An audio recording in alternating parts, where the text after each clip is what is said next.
क्यों परेशान है? अगर सरकार से परेशान होता तो सरकार क्या तीसरी बार चुनकर देता? अगर वो जेन ज़ी परेशान होता तो क्या ये कॉलेज इलेक्शंस के अंदर आप देखते हो हर बार जो है वो भाजपा, एनएसयू, एबीवीपी जो है ये सब जीतते। अगर आज हमारे देश का युवा जो जाग कर अपने धर्म, अपने कल्चर की बात कर पाता है, खुलकर ये बोल पाता है कि जो सही है वो गलत है, तो आज वो लोकतंत्र खतरे में है। तो इसमें वोट चोरी कैसी? वोट चोरी किस चीज़ की वोट चोरी कह रहे हो? जो व्यक्ति वोट डालने जा रहा है, और वोट चोरी आपके राज्य में, जिन राज्यों में आपकी सरकार बन रही है वहाँ पे वोट चोरी नहीं हो रही है क्या? भारत के अंदर वो समय ज़रूर आएगा जिस दिन जेन ज़ी सड़कों पर होगा और उस दिन जेन ज़ी के हाथ में होगा भगवा ध्वज, और वो भगवा ध्वज लहराता हुआ पूरा जेन ज़ी जो है वो पूरे देश में एक ही चीज़ बोलेगा, हिंदू राष्ट्र। हिंदू मुस्लिम किया जा रहा है, हिंदू मुस्लिम नहीं किया जा रहा। मुस्लिम मुस्लिम होता था तो आज हिंदू मुस्लिम हो रहा है। अभी भी हिंदू हिंदू नहीं हो रहा है, आज भी हिंदू मुस्लिम हो रहा है। अभी तक तो मुस्लिम मुस्लिम होता था, तो आज हिंदू मुस्लिम हुआ है। आज तो हम बराबर 50-50 पर आए हैं, अभी तक तो हम 100-0 पे थे। नमस्कार दोस्तों, स्वागत है आप सभी का पब्लिक मित्र पर। मैं हूं आपके साथ विमल त्यागी। राहुल गांधी का एक बयान आता है, उसके बाद देश में इस बात को लेकर चर्चा शुरू हो जाती है कि राहुल गांधी या उनकी पार्टी देश में कोई माहौल खराब करने की कोशिश कर रहे हैं, क्योंकि वो जिस तरीके से युवाओं से, जेन ज़ी से निवेदन कर रहे हैं कि लोकतंत्र बचाने के लिए आपको आगे आना पड़ेगा। भारतीय जनता पार्टी भी कह रही है कि एक तरह से नेपाल बनाने की कोशिश जो है वो इस भारत को की जा रही है। इसी विषय पर बात करेंगे। मेरे साथ सार्थक जी मौजूद हैं। सार्थक भाई, क्या कहेंगे? जो राहुल गांधी का वो बयान आया उसके बाद कई सारे कयास लगाना शुरू कर रहे हैं कि भाई नेपाल में भी जेन ज़ी इस तरीके से कि आओ, सामने आओ, आगे आओ। क्या कहेंगे आप इसको लेकर? नहीं, नेपाल के अंदर जेन ज़ी ने प्रोटेस्ट क्यों किया? क्योंकि वो नेपाल की सत्ता से खुश नहीं थे। सत्ता जो थी वो पूरी तरीके से करप्ट थी। पूरे बच्चों का वहाँ पर जो है बेड़ा गर्क हो रहा था, उनके भविष्य जो था वो अंधकार में था। हमारे देश का जेन ज़ी जो है वो क्यों प्रोटेस्ट करेगा?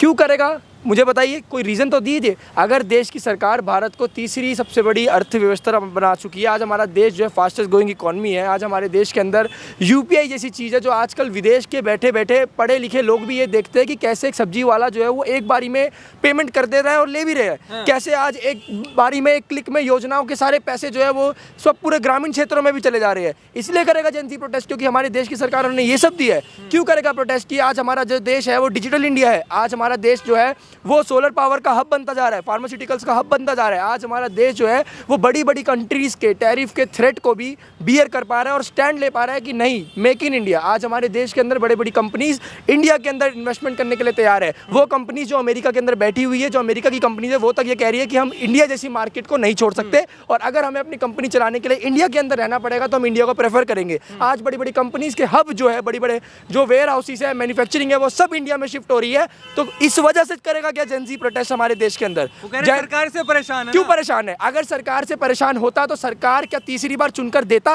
अगर वो जेन ज़ी परेशान होता तो क्या ये कॉलेज इलेक्शंस के अंदर आप देखते हो हर बार जो है वो भाजपा, एनएसयू, एबीवीपी जो है ये सब जीतते? क्यों जीत रहे हैं?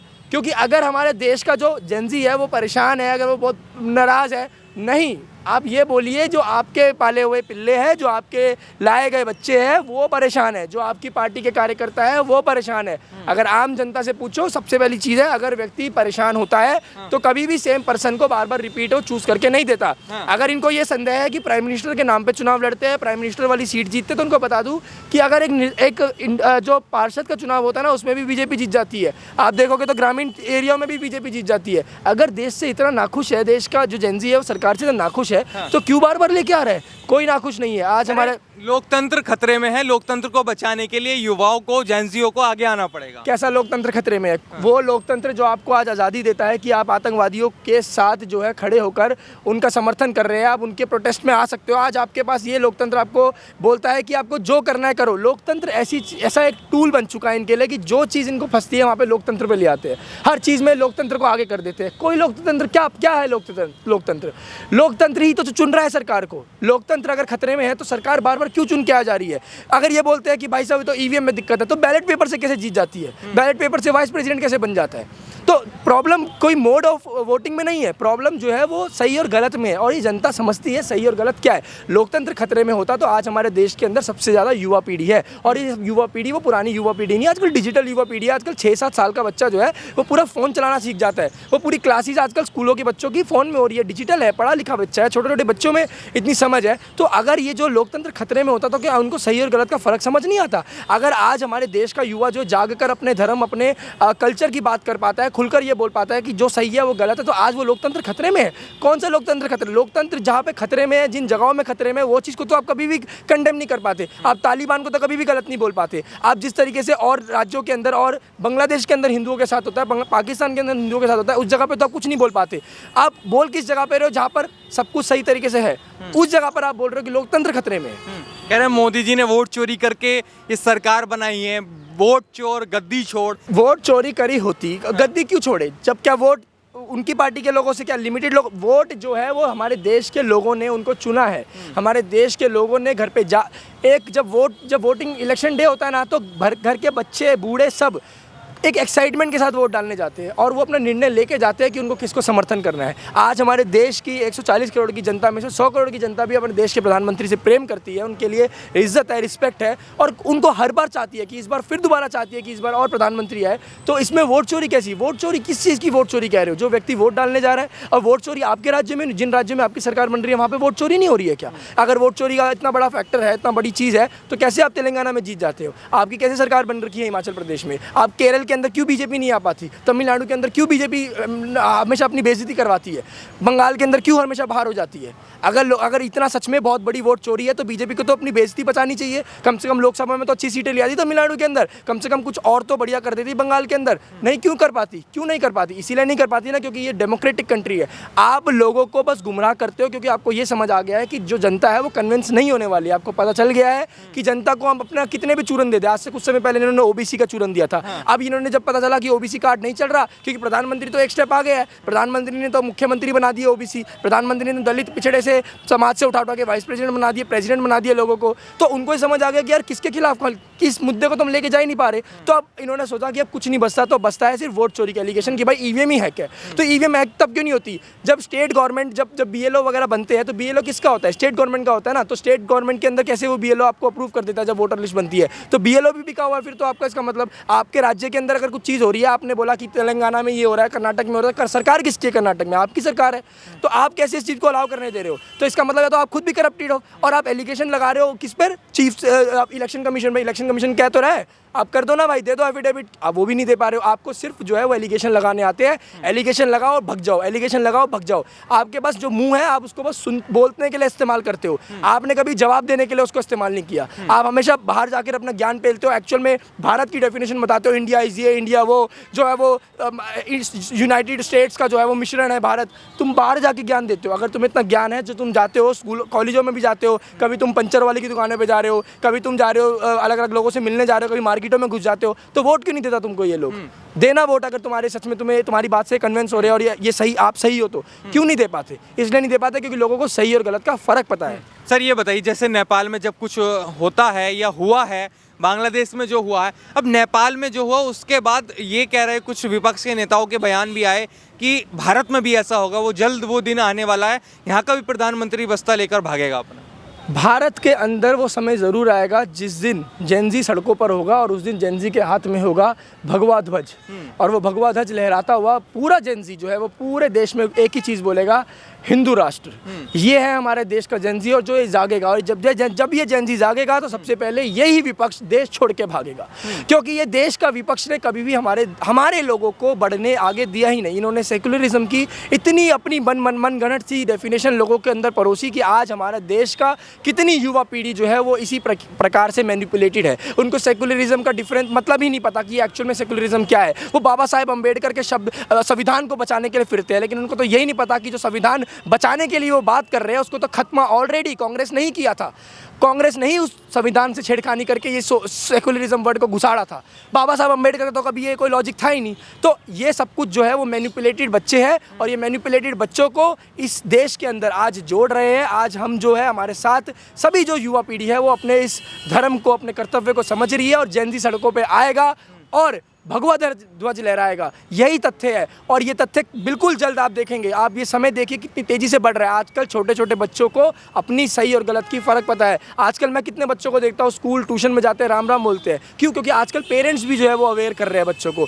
ये पेरेंट्स की भी प्रॉब्लम थी कि उन्होंने उस समय कभी भी इस चीज़ को ध्यान नहीं दिया। आज व्यक्ति देख रहा है कि इसको सामान किससे खरीदना है, किससे नहीं खरीदना। आज वो QR कोड लगा के देखता है कि बंदा कौन है कौन नहीं। आज अगर किसी व्यक्ति को लगता है कि यार ये बंदा गलत है और मैं सक्षम नहीं हूँ उससे कुछ खिलाफ कुछ बोलने का, तो वो संगठन को कॉल करता है, वो पुलिस को बताता है कि ऐसा कुछ चल रहा है। इसका मतलब यह है कि व्यक्ति जो है वो अवेयर है चीज़ों को लेकर, उसे पता है सही और गलत क्या है। आजकल हमारी पीढ़ी की लड़कियां जो है वो खुलकर आगे आ रही है अपने आस पड़ोस की लड़कियों को बताने के लिए कि लव जिहाद क्या चीज़ होती है। आज वो खुलकर समझा पा रही है, समझ पा रही है कि लव जिहाद एक्चुअल में कोई चीज़ होती है। तो समय जो है वो धीरे धीरे बदल रहा है। यही जेनजी जो है ये हमारे देश का भविष्य है, और यही जेनजी हमारे देश को एक नंबर 1 पे लेके जाएगा और हमारा भगवा ध्वज ऊपर लहराएगा। आपने कहा कि आजकल के लोग जागरूक हो रहे हैं, आजकल के बच्चे जो हैं वो जागरूक हो रहे हैं, लेकिन विपक्ष या राहुल गांधी या कांग्रेस पार्टी यही तो कहती है कि देश के युवाओं के दिलों में नफरत भर दी है, चाहे वो हिंदू मुस्लिम को लेकर हो, चाहे वो किसी धर्म विशेष के खिलाफ उनको नफरत पैदा कर दिया उनके दिलों में। जो पहले भाईचारे से रहते थे आज वो भाईचारे से नहीं रह पाते हैं। कब रहते थे भाईचारे से? 1947 से पहले, 1947 के बाद। देश का बंटवारा किस लिए हुआ? भाईचारे पे। अगर भाईचारा था तो बंटवारा होना ही नहीं चाहिए था। देश का बंटवारा हुआ सिर्फ एक मजहब की वजह से कि भाई हमको अपना एक राष्ट्र चाहिए जो इस्लामिक राष्ट्र होगा। अगर भाईचारा इतना था तो क्या आज से पहले दंगे नहीं होते थे? दंगे तो पूरे होते थे। आज उस समय सोशल मीडिया नहीं था तो कवरेज नहीं होती थी, तो इनको लगता था कि हिंदू मुस्लिम तो कभी हुआ नहीं। बंगाल के अंदर हिंसा आज होती थी, पहले भी होती थी। बांग्लादेश के टाइम पर जब विभाजन हो रहा था, बंगाली हिंदू मरा नहीं मरा? संदेश खाली में आज हिंदू मर रहा है नहीं मर रहा? मेवाड़ हरियाणा के अंदर हिंदू मर रहा है नहीं मर रहा? आप किस राज्य बताओ, जो राज्य बोलोगे मैं आपको बता दूंगा उस राज्य के अंदर हिंदू मर रहा है। और हिंदू को ये बात समझनी पड़ेगी, जो कश्मीरियों के साथ हुआ था वही हमारे देश के अंदर आज भी हर दिन हो रहा है कहीं ना कहीं किसी क्षेत्र में। लेकिन लोग इस बात को समझने के लिए तैयार नहीं है। आज पलायन इतनी तेजी से बढ़ रहा है और आपको ज़्यादा दूर जाने की जरूरत ही नहीं है। आप दिल्ली जैसे शहर में देख सकते हो पलायन की क्या स्थिति है। आप जाइए जरा इस्लामिक, जहाँ पे एक्चुअल में मेजोरिटी में लोग रहते, सीलमपुर, बाबरपुर वगैरह पे जाइए, आप देखिए, आपको नजर आएगा कैसे लोग जो है हिंदू अपने घर को दीवार पर लिख के कि ये घर बिका हुआ है, अपना पलायन कर चुके हैं। कहाँ तक भागेगा, कब तक भागेगा, कहाँ से भागेगा? अगर ये अप्रोच को बदले, अगर ये युवा आगे आए और बदले और ये बोले कि माता पिता आपको आगे अब घर छोड़ने की ज़रूरत नहीं है, अब मैं और मेरा संगठन, हमारे साथ ही जो लोग हैं वो इतने सक्षम है कि रहेंगे तो हम यहीं रहेंगे, सामने वाले को पनपने नहीं देंगे। हम कभी भी नहीं सोचते कि हमारी गली में आने वाला व्यक्ति कौन है, सब्जी वाला है, कोई बात नहीं, मुसलमान है, क्या है, सामान खरीद लो। क्यों नहीं सोचते? क्योंकि हमें लगता है क्या हो गया। पर अगर आप इसको रिवर्स करके देखोगे तो वो आपको घुसने ही नहीं देंगे गली में। उनके लिए उनकी कौम जो है वो इंपॉर्टेंट है। और अगर आपको ये लगता है कि ये तो बस अनपढ़ गवार या अनएजुकेटेड लोगों तक सीमित है कि कौम का देखना, तो पढ़े लिखे लोग भी आज क्यों पाकिस्तान जो है वो नाटो लेके पहुंच गया 40 राज्यों के साथ, इस्लामिक राष्ट्र के साथ। आज क्यों वो डिसीजन बना रहा है कि 40 राष्ट्र जो भी इस्लामिक होंगे, जो डिसीजन लेगा जिसकी तरफ हम सारे लोग उसके साथ खड़े होंगे। यानी कल को अगर पाकिस्तान इंडिया पे खिलाफ होगा तो उन 39 देशों को खड़ा होना पड़ेगा, क्योंकि नाटो भाई, क्योंकि साइन किया हुआ है, मेमोरेंडम साइन किया हुआ है। अगर ये क्या है, ये भी तो जिहाद ही है। ये एजुकेटेड लेवल वाला जिहाद है, जिसको आप ये सोचते हो कि ये तो कुछ होता ही नहीं, ये तो छोटे लेवल का। नहीं बेटा, मेरी बात सुनो, मैं बताता हूँ भाई आपको कि ये जो है ये